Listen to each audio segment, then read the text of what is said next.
द्वैपायनोष्ठपुट निःसृतमप्रमेयम् पुण्यं पवित्रमथ पापारं शिवञ्च यो भारतं समधिगच्छति वाच्यमानं किं तस्य पुष्करजलैः अभिषेचनेन.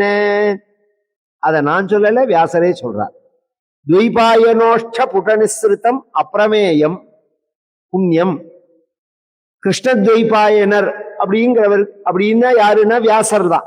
வியாசரோட பெரிய ஒரிஜினல் பெயர் துவைபாயனர்னு பெயர், கிருஷ்ணத்வைபாயனர்னு பெயர். அது எப்படிங்கிறது மேல சரித்திரம் வரும் சொல்றேன். அவர் முகத்திலேந்து வந்ததான ஒரு பவித்திரமான தீர்த்தம் இது. புண்ணியம், புண்ணியத்தை கொடுக்கும், பவித்திரம், சுத்தமானது. இதை நீங்க ஆர்வ போட்டு சுத்தம் பண்ண வேண்டாம், இயற்கையாவே இது சுத்தமானது. அப்படிலாம் உண்டானால் அந்த தண்ணிலாம் நீங்க குடிச்சிருந்தா தானே தெரியும். காவேரி கரையில ஊத்து போட்டு எடுத்து குடிச்சு பார்த்த எல்லாம் தெரியும். காவேரியில குடிக்க கூடாது, காவேரியில போற தண்ணியை குடிக்க கூடாது. அதை தாண்டி கரையில மண்ணுகள் இருக்கு பாருங்க, அந்த இடத்துல ஊத்து போட்டு குடிச்சேன்னா டெஸ்ட் பண்ணினேன்னா அவ்வளோ சுத்தமா இருக்கும் ஜலம். அதையும் தாண்டி ஒரு உதாரணம் சொல்றேன். குற்றாலம் இருக்கு பாருங்க, திருக்குற்றாலம். இந்த ஜலம் உயருது பாருங்க, இதுல போய் நீங்க குளிச்சேன்னா ஒரு ஜலதோஷம் ஜுரம் வராது. அவ்வளவு சுத்தமான, அதெல்லாம் ஒண்ணுமே இன்னும் கலக்கல்ல.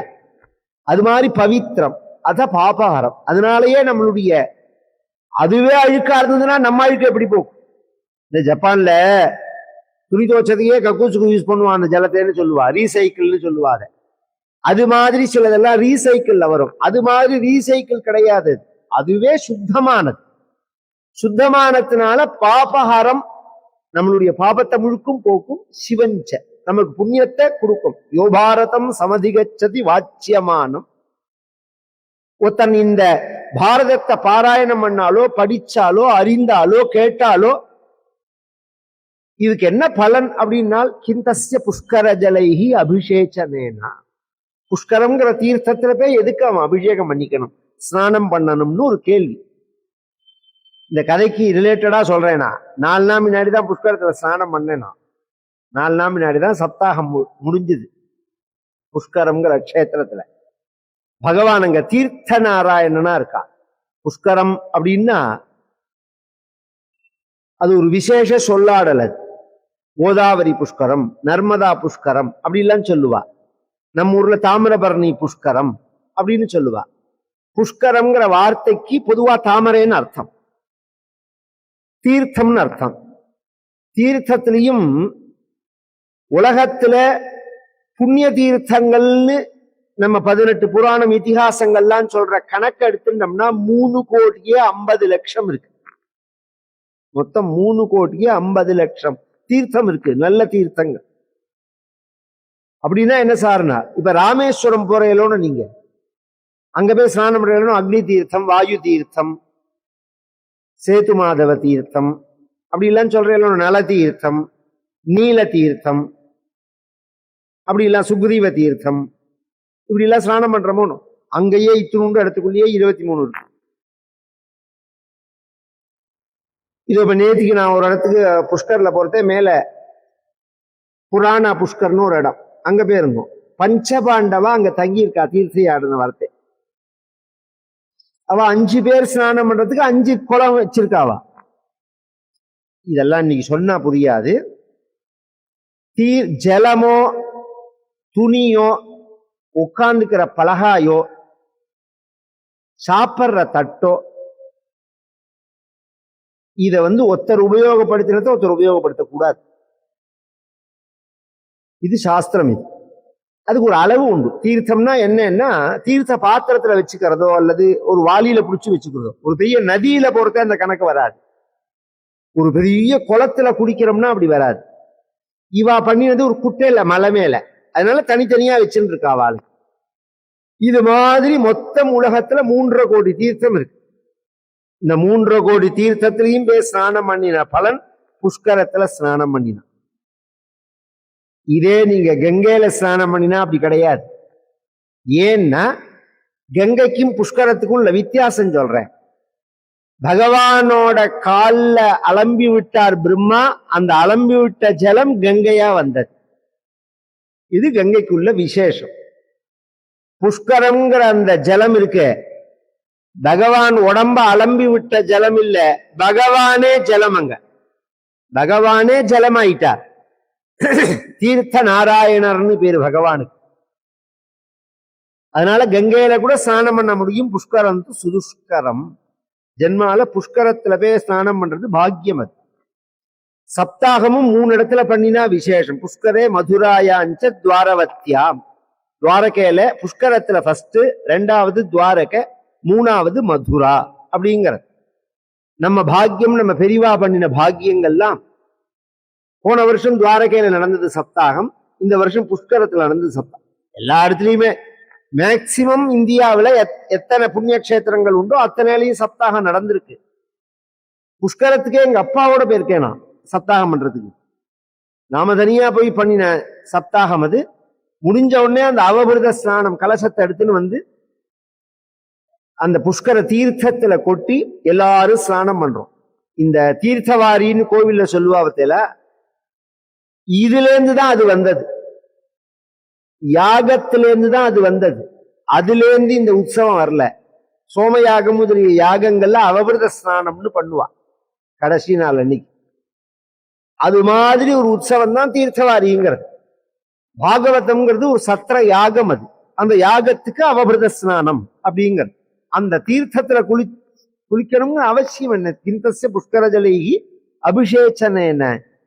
ஏன்னா அதை தாண்டி பரம பரிசுத்தமாகும் இது. அது மட்டும் இல்ல, மகத்வேச்ச குருத்வேச்ச திரியமானம் யதோதிகம் மகத்வாத் பாரவத்வாச்ச மகாபாரதமுச்யதே. இந்த பாரதம் அப்படிங்கிறது மகத்வேச்ச குருத்வேச்ச திரியமானம் யதோதிகம். நிறைய உயர்ந்த மதிப்பான விஷயங்களை தாங்கினது. பாரத தேசம்ங்கிறது இந்த தேசத்துக்கு பாரதம்னு பெயர். இந்த பெயர் எதுலேருந்து எது பரியந்தம்னா, இந்த பக்கம் ஆப்கானிஸ்தான்ல இருந்து ஆரம்பிச்சு இந்த பக்கம் மியான்மர் தாண்டி பரியந்தம் நமக்கு பாரதம்னு பேரு. இதுக்கு அகண்ட பாரதம்னு பேரு. இமயப்பலைக்கு கீழே உள்ளது இதெல்லாமே பாரதம். இது ஏன் பாரதம் அப்படின்னு பேர் வந்தது அப்படிங்கிறதுக்கு ஹிஸ்டரி ரீதியா சொல்லணும்னா, சாதாரணமா எல்லாரும் என்ன நினைச்சிருப்பா, துஷ்யந்தன் ஒருத்தன் அவனுடைய புள்ள பரதன் ஆண்டத்தினால இதுக்கு பாரதம்னு பெயர் வந்தது. அப்படி கிடையாது. சுவயம்புவ மனுவனுடைய பேரன் ஒருத்தன் ரிஷபதேவர்னு பகவான் அவதாரம் பண்ணினார். அவருக்கு 100 புள்ளையில மூத்த புள்ளைக்கு பரதன்னு பேரு. அவன் கோடி வருஷம் இந்த தேசத்தை ஆண்டான். அதனால இந்த தேசத்துக்கு பாரதம்னு பேர். அதனா பன்னாமை தத்வருஷம் பாரதமிதி எத ஆரப்ய வியபதிசந்தி அப்படின்னு பாகவதன் சொல்றது. அந்த பாரதமும் இந்த பாரதமும் ஒன்னா. இந்த வார்த்தையே ஒரு தேசத்துக்கு பாரதம்னு பெயர். இந்த ஒரு புஸ்தகத்துக்கு பாரதம்னு பெயர். பரதன் ஆண்டத்தினால அதுக்கு பாரதம் அப்படின்னு பெயர் வந்தது. இதுக்கு என்னத்தினால பெயர் அப்படின்னால், பரத வம்சத்தை சொல்றதுனால பாரதம்னு பெயர் கிடையாது. பின்ன மகத்வேச்ச குருத்வேச்ச, மகத்தான அபூர்வமான, தேடி தேடி நீங்க படிச்சாலும் இந்த பாரதத்துல சொல்லப்பட்ட விஷயத்தை இன்னொரு புத்தகத்துல நீங்க பார்க்க முடியாது. இதோட ஒரு திவலைகள் தான் மற்ற புஸ்தகத்துல இருக்கிறது. நான் கம்பேர் பண்ணி பேசினேன்னா அவ்வளவு கான்ட்ரவர்சி ஆயிடும் நாளைக்கு. நீங்க எந்தெந்த பிராந்திய மொழியில எந்தெந்த நூலை உயர்வுன்னு சொல்றீங்களோ அத்தனைக்கும் கண்டென்ட் பாரதம் தான் நான் சொல்லுவேன். பாரதத்துல இருந்து தான் அதெல்லாம் எடுத்து பேசினாவா அப்படின்னு சொல்ல முடியும். ஏன்னா அது மாதிரி கொட்டிருக்கார் வியாசர். கடைசியில ஒரு பிரதிஜை பண்றார், இதுல நான் சொல்லாத தர்மமே கிடையாதுன்னு. இந்த பாரதத்துல நான் சொல்லாத தர்மம் கிடையாது. அது ஒண்ணு.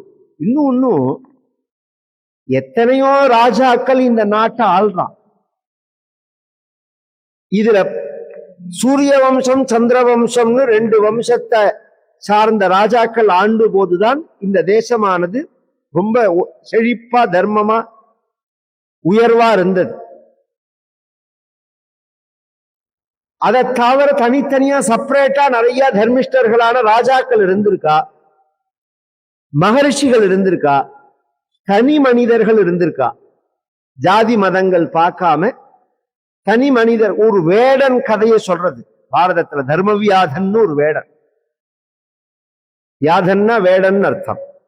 அவன் கதையை சொல்றது. எப்படி சொல்றது? ஒரு முக்காலம் அறிந்த 3 வேதம் அத்தியனம் பண்ணின தபோதனரான ஒரு பிராமணருக்கு அவன் உபதேசம் பண்ற மாதிரி.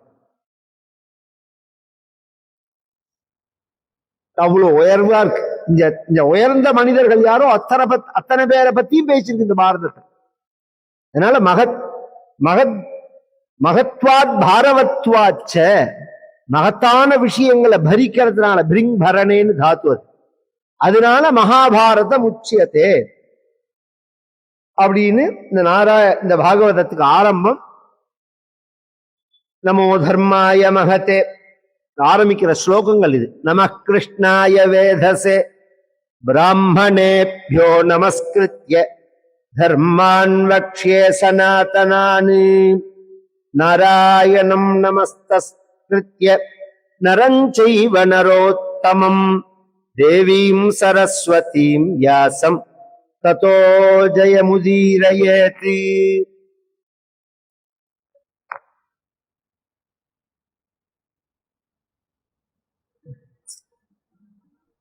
நமோ பகவதே தஸ்மை வியாசாயாமித தேஜசே யஸ்ய பிரசாதாத் லக்ஷ்யாமி நாராயண கதாமிமாம்.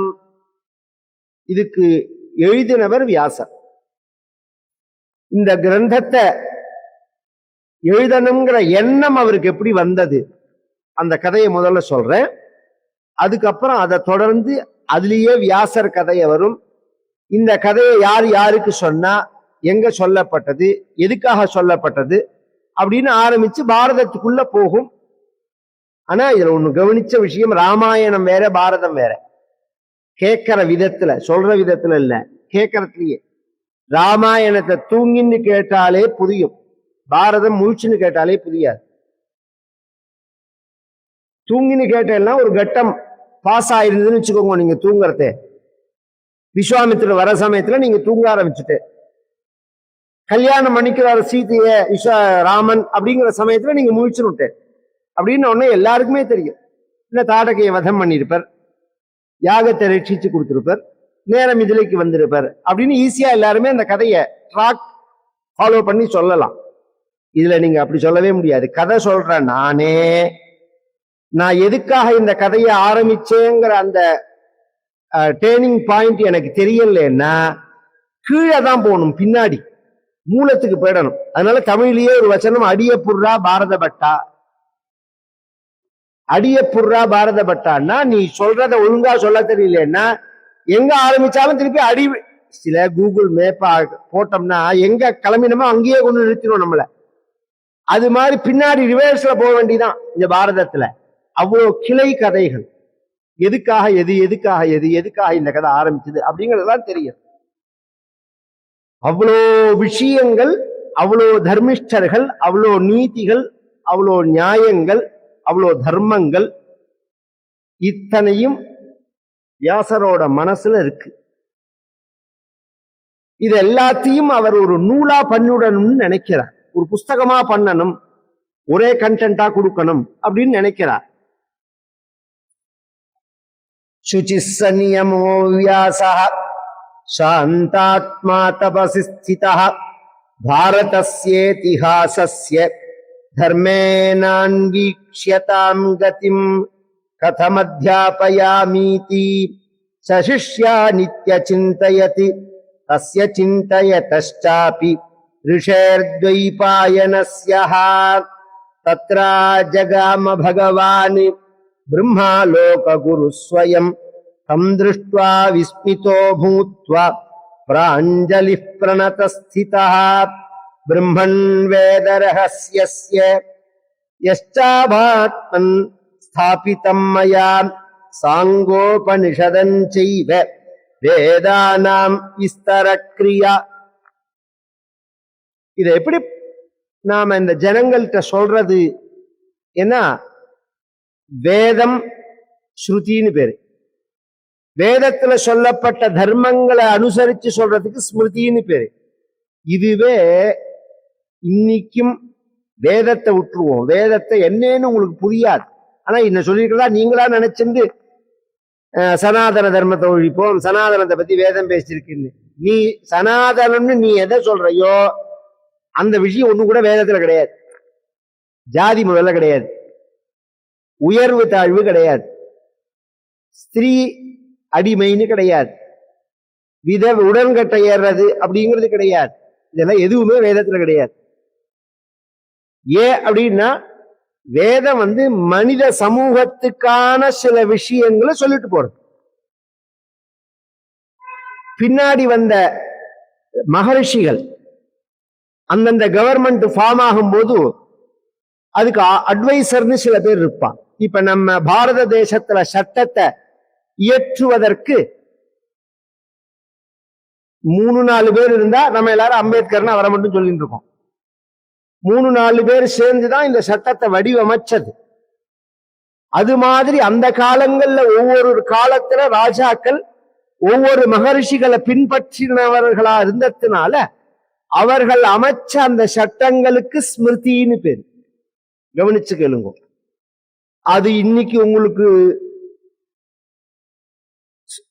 அப்ளிகபிள் ஆச்சுன்னா அதை நீங்க ஃபாலோ பண்ணலாம். அவர் சொல்ற அந்த விஷயம் இன்னைக்கு நம்மளால பின்பற்ற முடியும் அப்படின்னா ஃபாலோ பண்ணலாம். அவர் சொன்னது இன்னைக்கு பொருந்தாது அப்படின்னா அதை எடுத்து ஓரமா வச்சிடலாம். அவர் சொன்னதுதான் இந்த ஹிந்து மதத்துல ஃபாலோ பண்றதுன்னு நீங்க சொல்லவே கூடாது. ஒரு பிரிவுக்காரா ஃபாலோ பண்ணுவா. நான் சொல்ல வர விஷயம் புரியுதான்னு தெரியல. இப்ப இன்னைக்கு எல்லாரும் பேசுறதெல்லாம் என்ன, பெண் அடிமைன்னு பேசுறதோ உடன்கட்ட, இதை பத்தி வேதம் பேசவே இல்லை. வேதம் கல்யாணம் பண்ணும் போது அந்த மனைவியை பார்த்து கன்னிகாதானம் பண்ணி கொடுத்துருக்கான் அப்பா. ஒரு தானமா கொடுத்த பொண்ணை பார்த்து என்ன சொல்லணும்னு சொல்றது தெரியுமோ? சகா சப்தபதா பவா சகாயும் சப்தபதா பபூவா. சகா என்னோட தோழி, ஃப்ரெண்டு அப்படிங்கிறது. பெண்ணை பார்த்து, அந்த பெண்ணை பார்த்து என்னோட சேர்ந்து நீ 7 அடி எடுத்து வைக்கணும் அப்படிங்கிறது. எதுக்கு சொல்றேன்னா வேதத்துல அப்படி கிடையாது. இப்ப உயர்ந்தவன் தாழ்ந்தவன்லாம் சொல்றதேன்னா பிராமணேஷு ருஜகம் ராஜசுனஸ்கிருதி ருச்சம் விஸ்யேஷு சூத்ரேஷு மைதேஹி ருச்சாருஜம்.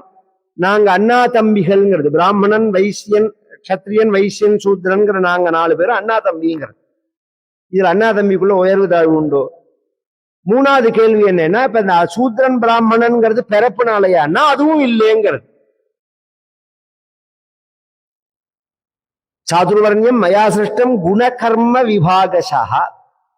இவ அடுத்துன்னு தூக்கின்னு வர்றது இந்த நாஸ்திகவாதிகள்லாம் ஒரே ஒரு விஷயத்தை தான் தூக்கின்னு வருவான். மூஞ்சில இருந்து பிராமணன் வந்தான், தோல்ல இருந்து சத்திரியன் வந்தான், தொடையில இருந்து வைசியம் வந்தான், கால்ல இருந்து சூத்திரம் வந்தான்னு சொல்றது. வந்தான்னு சொல்லல. பிராமணோசிய முகம் ஆசீத்துன்னு இருக்கு, அங்க இருந்தான்னு இருக்கு. அப்படின்னா என்ன அர்த்தம்னா சுபாவம்னு அர்த்தம். வாயால பேசி பொழைக்கிறவா உண்டு, கையால வேலை செஞ்சு பொழைக்கிறவா உண்டு, உட்கார்ந்துட்டே காரியங்களை கவனிக்கிறவா உண்டு, காலை மட்டும் ஆதாரமா கொண்டு பொழைக்கிறவா உண்டு. 4 வகையான பொழைப்பு இருக்கணும். அந்த ஜீவனத்தை பத்தி தான் அங்க பேசுறது. சில பேர் வாக்குனால ஜீவனம் பண்ணுவா, சில பேர் கையால தொழில்கள் பண்றது, சில பேர் உட்கார்ந்த நிலையில பண்ணுவா. இந்த செட்டியார் நாடார்லாம் கடையில உட்காண்டே இருப்பாவா, கவனிச்செல்லாம் தெரியும். அதுக்கு தொடபலம் இருக்கணும். தொடபலம் இல்லைன்னா காலத்தால 7 மணிக்கு உட்காந்து ராத்திரி ஒரு 2 மணி நேரம் உட்கார்ந்து ஏந்திருக்கிறதவே புறாங்கிற மாதிரி இருக்கு நமக்கு. இது எப்படி காலத்தால 7 மணிக்கு உட்காந்து ஆயுசு முழுக்க அப்படிதான் இருக்காவா? அவளுக்கு அப்படி அந்த பலத்தை பகவான் இயற்கையா கொடுத்துருக்கான். அது மாதிரி கிராமங்கள்ல போனா சேர்ல இறங்கி விவசாயம் பாப்பா. ஒரு 4 நாளைக்கு மழை பெஞ்சு ரோட்ல நடந்தா காலெல்லாம் புண்ணா பெறுது நமக்கு. வருஷத்துல 9 மாசம் அவ அது மாதிரி இடத்துலதான் நடக்கிறா. அவளுக்கு எப்படி ஒத்துக்கிறது அது? அப்படின்னா அந்த பலம் அவள்கிட்ட இருக்கு இயற்கையா. அதை பத்தி வேதம் பேசுறதே தவிர இந்த ஜாதின்னு பிறப்பை பத்தி பேசல. இதெல்லாம் வேதங்கள்ல சொல்லப்பட்டது, சட்ட நூல்கள்ல சொல்லப்பட்டது. இதுல இருந்து ஃபில்டர் பண்ணி எல்லா மக்களுக்கும் போய் சேர்ற மாதிரி தர்மங்களை சொல்லணும்னு தான் ஆசைப்பட்டார் வியாசர். ஏன்னா இந்த வேதத்தையோ அதுல சொல்லப்பட்ட சட்ட நூல்கள் உள்ள தர்மத்தையோ எல்லாரும் படிக்கல, படிக்கவும் முடியாது. படிக்க கூடாதுன்னு சொல்லல, படிக்கவும் முடியாது. ஏன் முடியாது அப்படின்னா அதுக்கு ஒரு கிரேடு இருக்கு. இப்ப ஐஏஎஸ் ஐபிஎஸ் அப்படின்னு சொன்னா, இல்ல சிஏன்னு சொன்னா, உனக்கெல்லாம் அது சரியா வராதுடா, வேண்டாண்டா, நீ அடுத்த வேலையை பாரு அப்படின்னு ஃப்ரெண்டு சொல்லுவான். சில பேர் அதுல தீவிரமா இருந்து படிச்சவா இல்லையா, நான் ஐஏஎஸ்ஸா தான் ஆவேன், நான் ஐபிஎஸ்ஸா தான் ஆவேன், அது ஏதோ ஒரே பரீட்சை தானே இருக்கு, நான் அதை தான் எழுதுவேன் அப்படின்னு எழுதினவா இல்லையா? எழுதி பாஸ் பண்றவாலும் இருக்கா, அந்த பக்கமே போகாதவாலும் இருக்கா. போகாதவா தான் ஜாஸ்தி நான் சொல்ற கணக்குல. ஏன்னா அதுக்கு ரிஸ்க், அதுக்குள்ள ஒர்க் எஃபெக்ட் எல்லாம் நம்மளால கொடுக்க முடியாது. அது மாதிரி இந்த விஷயம், அது மாதிரி இந்த விஷயங்கள்ல அதுக்காகவே வாழ்ந்து அதுக்காகவே தயாராறது அப்படிங்கிறது விஷயம் வேற. அதனால நாம வேதத்தை படிக்கணும்னா வேதத்துக்கு முன்னாடி உள்ள அத்தனை விஷயங்கள் படிக்கணும். வேதத்துக்கு வெறும் வார்த்தைக்குள்ள அர்த்தங்கள் எடுத்துக்க முடியாது, அதுக்குள்ள சாங்கோபாங்கமான அங்கங்கள் எல்லாம் எடுத்துக்கணும். சந்தஸ், நிருத்தியம், ஜோதிஷம் இத்தியாதி அங்கங்கள்லாம் எடுத்துக்கணும். சாஸ்திரங்களை வாசிக்கணும். இத்தனை விஷயம் இருக்கு அதுல. அதனால எல்லாரும் வேதத்தை நேர படிக்க முடியாது, வேதத்தினுடைய அர்த்தத்தை நேர புரிஞ்சுக்க முடியாது. எல்லாருக்கும் வேதத்தை படிச்சு வேதத்தினுடைய அர்த்தத்தை புரிஞ்சுக்கிற மாதிரி அது என்ன சொல்ல வருதோ அதை தெரிஞ்சுக்கிறதுக்கு நாம ஒரு நூல் பண்ணணும் அப்படின்னு இவர் நினைக்கிற சமயத்துல பிரம்மா வரா. தத்ரா ஜகாம பகவான் பிரம்மா லோக குரு ஸ்வயம். ஒரு ஆச்சரியம் என்னன்னா, ரெண்டு இதிகாசம், ராமாயணம் பாரதம், இந்த ரெண்டையும் பண்ணணும்னு சொன்னது பிரம்மா. வால்மீகியை பார்த்து குரு ராமகதாம் புண்ணியாம் ஸ்லோகபத்தாம் மனோரமாம், நீங்க ராமகதையே பண்ணுங்கோ அப்படிங்கிறார். எனக்கு கதை என்ன நடந்ததுன்னு தெரியாது அப்படின்ன உடனே நான் உங்களுக்கு அந்த ஞானத்தை கொடுக்கறேன், என்ன நடந்ததுன்னு முழுசா அறியற ஞானத்தை கொடுக்கறேன். என் வாயில கற்பனைங்கிற பேர்ல பொய் வந்துருத்துன்னா, கவிதையோ கதையோ பொய் தானே ஜாஸ்தி. அது மாதிரி எழுதிட்டேன்னா அதுக்கு பிரம்மா சொல்றார், நதேவாக் அனர்தா காவியே காட்சி தத்திர பவிஷ்யதி. உங்க வாயில ஒரு இடத்துல கூட இந்த காவியத்துல பொய் வராதுங்கிறதுக்கு நான் கேரண்டி கழித்து போடுறேன்னா. பிரம்மா கழித்து போட்ட புஸ்தகம் ராமாயணம். அது மாதிரி பாரதத்தை பண்ண சொல்றார். இது அத்தனையும் சேர்த்து பரிக்கிற மாதிரி ஒரு நூல் பண்ணுங்கோ அப்படிங்கிறார். ஏன் அப்படின்னு சொன்னா, வேதம், அதற்குள்ள அங்கங்கள், உபனிஷத்துக்கள், பிரம்மசூத்திரம் கவனிச்சுன்னு வாங்கோ. கதையா கேட்டுட்டு போனா போறேன், அது மாதிரி எனக்கும் சொல்ல தெரியும். ஜனரஞ்சகமா உங்களுக்கு பொழுது போற மாதிரி 1.5 மணி நேரத்துல சொல்லிட்டு எனக்கு போக தெரியும். இது ஒரு தபஸா கிளாஸா எடுத்துதான் பண்ணணும்னு நான் நினைக்கிறேன். 14 வித்தைன்னு நாம் சொல்லுவோம். இந்து மதத்துல மொத்தம் எத்தனை படிப்பு இருக்கு அப்படின்னா 14 படிப்பு இருக்கு. 4 வேதம், 6 அங்கம், 4 சாஸ்திரம். 4 வேதம், அதுக்கு 6 அங்கம், கிராமர், அதெல்லாம் 4 சாஸ்திரம், 4 வகையான சாஸ்திரம் இருக்கு. இதுக்கு 14 வித்தைன்னு பேர். இந்த 14 வித்தையையும் படிச்சா என்ன தெரியுமோ அது இந்த பாரதத்தை படிச்சா தெரியும்.